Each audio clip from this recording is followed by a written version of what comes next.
یہ وہ پاکستان کی جنگ لڑ رہے ہیں, ہماری آنے والی نسلوں کی جنگ لڑ رہے ہیں. اس میں خان صاحب کا اپنا کوئی ذاتی مفاد نہیں ہے. خان صاحب کی بہنیں اندر رہیں, ان کے بھتیجے کو, ان کے بھانجے کو ابھی بھی انہوں نے 10 سال کی جو ہے وہ بامشقت انہوں نے ان کو سزا دی ہے, جو کہ بالکل غلط ہے. عمران خان کے اوپر سارے کیسز غلط ہیں, اور عمران خان تو اندر ایک لمحے کے لیے بھی نہیں رہنا نہیں چاہیے. جو وہ اندر رہے ان کی بھی ان گورنمنٹ کو, اس امپورٹڈ رجیم کو, ان کو معافی مانگنی چاہیے عمران خان صاحب سے. تو مجھے امید ہے انشاءاللہ تعالیٰ کہ یہ جو 25 کا سال ہے انشاءاللہ جو آنے والا ہے, یہ پاکستان کی بہتری کے لیے, بھلائی کے لیے, فلاح کے لیے, ترقی کے لیے, بہبود کے لیے ہمارے نوجوانوں کا سال ہوگا انشاءاللہ. اور اس میں ترقی کی نئی راہیں کھلیں گی اور ہم اپنا حق لیں گے. سب سے پہلے تو ہم کمپرومائز نہیں کریں گے کسی بھی طور. 9 مئی پہ اور 26 نومبر کے اوپر ہم اس کا جوڈیشل انکوائری چاہتے ہیں. ہم اس کے اوپر چاہتے ہیں کہ اس کے اوپر انکوائری کی جائے. اور دوسرا, ہماری عوام کا مینڈیٹ جو چوری کیا ہے وہ عوام کو واپس کیا جائے. تو صاحب یہ بتائیے کہ آپ نے پنجاب اسمبلی میں جو حالیہ تنخواہوں میں اضافہ کیا گیا ہے, اس پر یا کیوں کیا, جبکہ عوام جو ہے وہ مہنگائی پس رہی ہے, اور پی ٹی آئی نے اس بل کی حمایت کی ہے, اتنی تنخواہیں بڑھا دی گئی ہے, تو یہ کیا یاشی نہیں ہے, اور کیا یہ عوام پر ظلم نہیں کیا گیا؟ میں یہ سمجھتا ہوں کہ اگر تو ان کی تنخواہیں ان کی ضروریات سے اور معاملات سے, جیسے کہ آپ نے فرمایا, اگر زائد بڑھائی گئی ہیں تو میرا خیال ہے یہ مناسب نہیں ہے.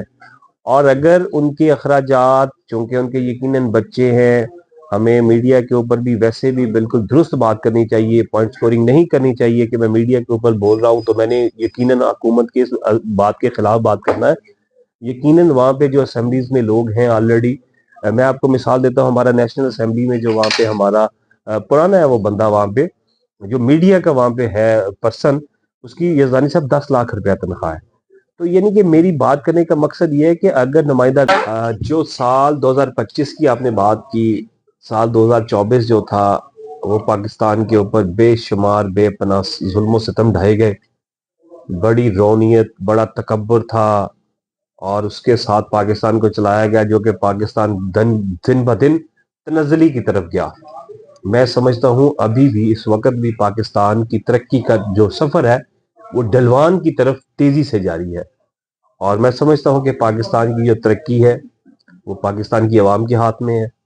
پاکستان کی عوام جس کو چاہے گی اپنا نمائندہ منتخب کرے گی اپنے حلقوں سے بھی, اور اسی طرح وہ چاہے گی کہ وہی ہمیں لیڈ کرے, ہمارا وزیر اعظم بھی وہی ہو جس کو ہم چاہیں گے.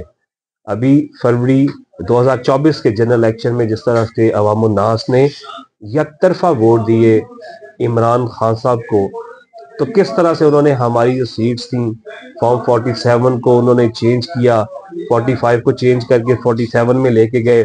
اور جو میرا خیال ہے اسمبلی میں اس وقت جو حکومت بیٹھی ہوئی ہے ان کی اکثریت فارم 47 کی ہے. تو جب تک ان سے جان نہیں چھوٹے گی ہم احتجاج جاری رکھیں گے. احتجاج کرنا ہمارا آئینی بنیادی قانونی حق ہے. اور آپ نے مذاکرات کے حوالے سے جو بات کی, مذاکرات ہم ہمیشہ سے, عمران خان صاحب اس بات سے کبھی وہ بھاگے بھی نہیں اور انہوں نے کبھی کوئی دوسری بات بھی نہیں کہی. وہ تو افغانستان جنگ میں بھی وہ مذاکرات کے حامی تھے, جنگوں کے اندر بھی مذاکرات کی گنجائش ہوتی ہے. یہ تو پولیٹیکل معاملات ہیں, یہ تو سیاسی معاملات ہیں, ان کے اندر تو بات چیت ہر لحظ ہر وقت ہونی چاہیے. اور ہم بالکل ابھی بھی ریڈی ہیں, تیار ہیں بات چیت کے لیے پاکستان کے لیے. اور احتجاج جو ہے وہ ہمارا احتجاج قانونی آئینی حق ہے. 24, 25 اور 26 نومبر کو جو ظلم اور جو بربریت انہوں نے ڈھائی, جو انہوں نے شیلنگ کی, جو انہوں نے ہمارے کارکنان کے اوپر لاٹھی چارج کیا, جو انہوں نے ہمارے کارکنان کو سیدھی گولیاں ماری, جس سے ہمارے بے شمار بے پناہ کارکنان شہید ہوئے, زخمی ہوئے. اور ان کے لیے ہم آواز بلند کرتے رہیں گے. ہم ان سے یہ سوال پوچھتے رہیں گے کہ گولی کیوں چلائی, گولی کس نے چلائی, گولی کس کے کہنے کے اوپر چلائی. اور یہ ہمارا حق ہے, اور یہ پاکستان کی یہ عوام, یہ حق پاکستانی عوام یہ سوال پوچھنے میں اپنا حق رکھتی ہے. اور ہم یہ پوچھتے رہیں گے. آج کا جو احتجاج تھا ہمارے ورکرز نے ہمارے ساتھ مل کے, ہماری ILF نے, ہماری پارٹی کی جو تنظیم ہے ڈسٹرکٹ کی وہ بھی اس میں شامل تھی ماشاءاللہ, تحصیل کی شامل تھی, سٹی کی شامل تھی, ہماری یوتھ ابھی بھی یہاں پہ بیٹھی ہے ماشاءاللہ, وہ سارے شامل تھے. اور یوتھ جو ہے وہ ماشاءاللہ ہماری پارٹی کے ماتھے کا جومر ہے. صاحب یہ بتائیے کہ سال 2025 میں بات کی ہے، کیا وہ عمران خان کی رہائی کا سال ہوگا یا الیکشن کا سال ہوگا، کیا سمجھتے ہیں آپ؟ بہت شکریہ. یزدانی صاحب دیکھیں، لیگلی طور پہ اگر بولا جائے، بات کی جائے تو عمران خان صاحب کے اوپر 300 سم تھنگ کیسز ہیں اس وقت. ٹھیک ہے، 300. ستم ظریفی کی بات یہ ہے کہ اندر بیٹھے بھی اس شخص کے اوپر کیس بنائے جا رہے ہیں. جس شخص کے اوپر ساری زندگی میں ایک بھی کیس نہیں تھا، اس کے اوپر جیل کے اندر بیٹھے کے اوپر کیس بنا رہے ہیں. تو یہ پیغام کیا جا رہا ہے، یہ میسج کیا جا رہا ہے پاکستان کا پوری دنیا کو کہ یہاں پہ کوئی قانون نہیں ہے، یہاں پہ قانون کی کوئی پاسداری نہیں ہے، یہاں پہ قانون نام کی کوئی چیز نہیں ہے، لا لیسنس ہے، جنگل کا قانون ہے. اس سے کیا ایک میسج آئے گا؟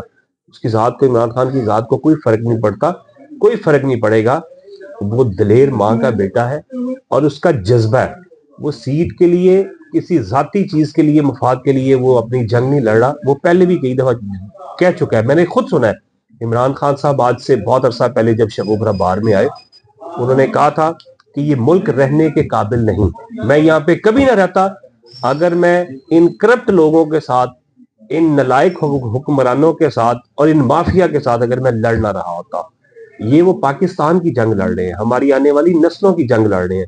اس میں خان صاحب کا اپنا کوئی ذاتی مفاد نہیں ہے. خان صاحب کی بہنیں اندر رہیں، ان کے بھتیجے کو، ان کے بھانجے کو ابھی بھی انہوں نے 10 سال کی جو ہے وہ بامشقت انہوں نے ان کو سزا دی ہے، جو کہ بالکل غلط ہے. عمران خان کے اوپر سارے کیسز غلط ہیں اور عمران خان تو اندر ایک لمحے کے لیے بھی نہیں رہنا نہیں چاہیے.